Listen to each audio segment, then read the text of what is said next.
Hello tedder and investor, আজকে আমি আলোচনা করব কতকগুলি ব্রেকআউট দিয়েছে এমন স্টক সম্পর্কে।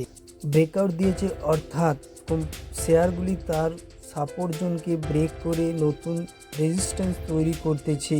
এক্ষেত্রে শর্ট টার্মে একজন ট্রেডার এবং একজন ইনভেস্টারের মুনাফা লাভের প্রভাব বেড়ে যায়। ব্রেকআউট দিয়েছে এমন স্টকগুলি হইল সেন্ট্রাল ডিপোজিটরি সার্ভিসেস অর্থাৎ CDSL, BSC limited, Bombay stock exchange, SRM contractor limited, Wockhardt pharma অর্থাৎ ওখাড লিমিটেড, পিরামল ফার্মা অর্থাৎ পিরামল লিমিটেড।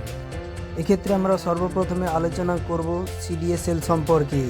আমরা দেখতে পাচ্ছি CDSL 15 ডেজ ডিএমএতে 1470.95 ছিল এবং 200 ডিএমএতে ছিল 1222.33।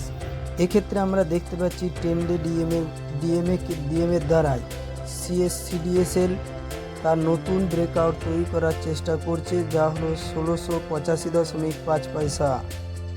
বিএসসি তো আমরা দেখতে পাচ্ছি সে তার নতুন সাপোর্ট জোনকে ভেঙে নতুন রেজিস্ট্যান্স তৈরি করে তার সর্বোচ্চ 50 উইক হাইয়ের উপর দিকে যেতে চলেছে।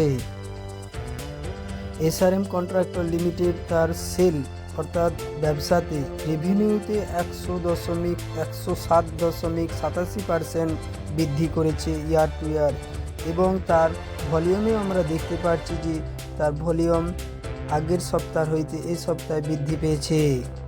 এক্ষেত্রে সে তার নতুন সাপোর্ট জোন ভেঙে রেজিস্ট্যান্স তৈরি করার চেষ্টায় রয়েছে। গত কয়েকদিন ধরে মার্কেটে ফার্মা স্টকগুলি গতিশীল হয়ে রয়েছে। এক্ষেত্রে ওখাড ফার্মাও বিকল্প নয়। ওখাড ফার্মা তার নিজস্ব এই সাপোর্ট জোনকে ভেঙে নতুন রেজিস্ট্যান্স তৈরি করে একটা ব্রেকআউট দেওয়ার চেষ্টা করিতেছে।